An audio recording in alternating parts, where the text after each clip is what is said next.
So hello guys, in this video I will show you how to make field updates on Zoho CRM. So for that you will need to open any web browser on your computer and then search Zoho CRM.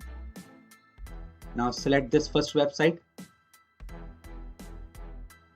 and log into your account right here, and then select this profile icon and now select access Zoho CRM. Now go with this settings icon and select this option called actions. Now go in field updates and select this button right here called configure field update.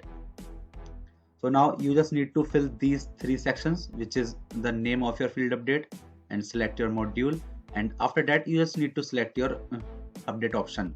You can choose from this list, and after filling all of these details you just need to select this save button, and after that you have successfully updated your field on Zoho CRM. So now you guys can also do it just like this, and that's it for the video guys.